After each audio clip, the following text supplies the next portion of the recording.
Almost everything about our modern world who holds power, where borders are drawn, how wars are fought, even how close we live to extinction, can be traced back to one single moment in history. One global conflict. You can see its fingerprints everywhere. In those haunting mushroom clouds frozen in black and white photographs. In cities literally sliced in two. Intense international meetings where nations argue under one roof, all terrified of another catastrophe. But how did one war manage to permanently reshape the entire planet? And why are we, decades later, still living with its consequences every single day? To understand that, you have to go back to a world that was already breaking. The world after the First World War wasn't peaceful. It was a tinderbox. Entire nations felt humiliated and betrayed. Economies were in freefall. Millions of people had lost faith in the very systems that were supposed to protect them. Then came the Great Depression, which didn't just crush economies. It crushed hope. In this climate of despair, old empires desperately clung to their fading power while new, aggressive ideologies rose, promising strength, national pride, and absolute order. People weren't necessarily hungry for war. They were hungry for certainty. And it was that desperation that made the world dangerously vulnerable. When the invasion of Poland ignited the Second World War in 1939, most leaders believed it would be a fast, contained, and manageable conflict. They could not have been more wrong. What followed wasn't just another war, it was a global chain reaction. Europe, the center of world power, collapsed with shocking speed. Countries fell in weeks, not years. The conflict didn't stay in Europe.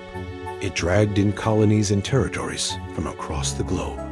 The Atlantic and Pacific Oceans, once vast barriers, became massive battlefields. Entire populations were mobilized for the war effort.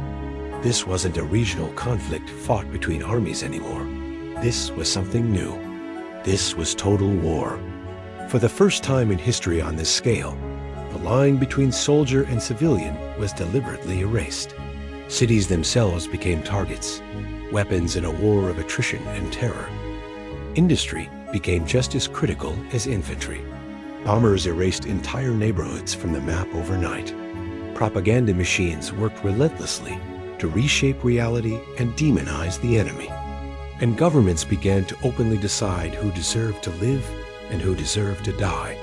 Technology accelerated at a terrifying pace. Radar gave eyes to see in the dark. Rockets traveled faster than sound. Code-breaking machines turned secret messages into vital intelligence. And the process of killing became brutally mechanized and efficient.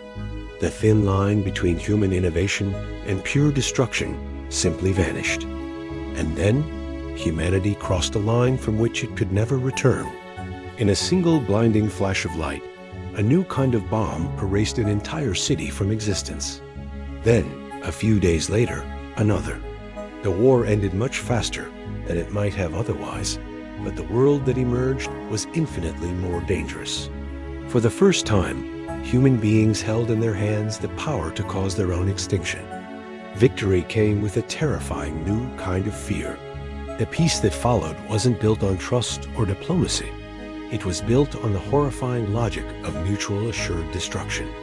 The fighting stopped, but the world didn't go back to the way it was. It couldn't. It was fundamentally rearranged. Europe, once the dominant force on the planet, was shattered, its cities in ruins and its economies destroyed.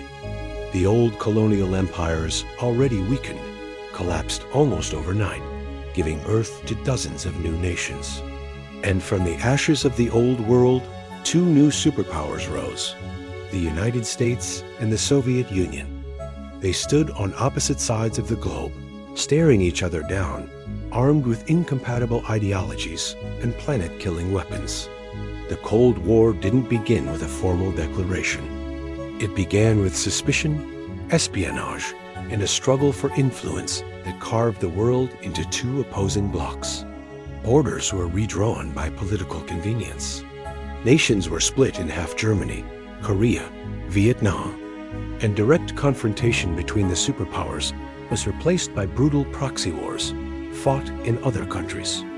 All the while, thousands of nuclear weapons sat silently in their silos, a constant ticking clock promising total annihilation if anyone, anywhere, made the wrong move.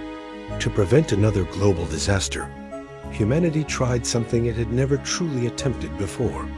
A new set of global rules was written. International institutions were created to mediate disputes.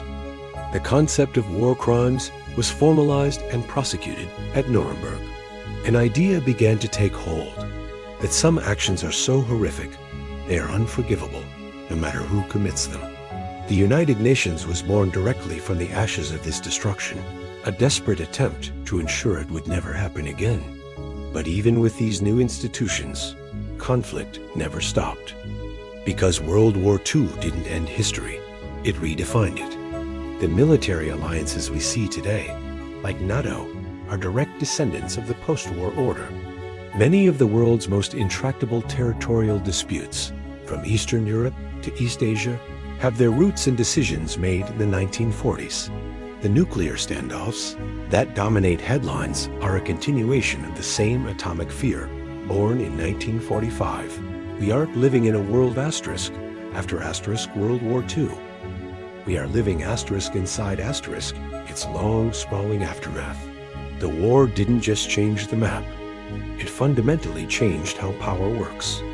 It changed how wars are justified, how peace is enforced, and how close humanity lives to its own end. World War II didn't just reshape the world once. It locked us into a new reality, with new rules and new dangers. And if a single conflict, born from desperation and miscalculation, could redefine everything that came before it, the real question isn't whether something like it could happen again. The question is whether we would be wise enough to recognize it before it's too late. Thanks for watching. If you found this perspective valuable, consider subscribing for more deep dives into the events that shape our world.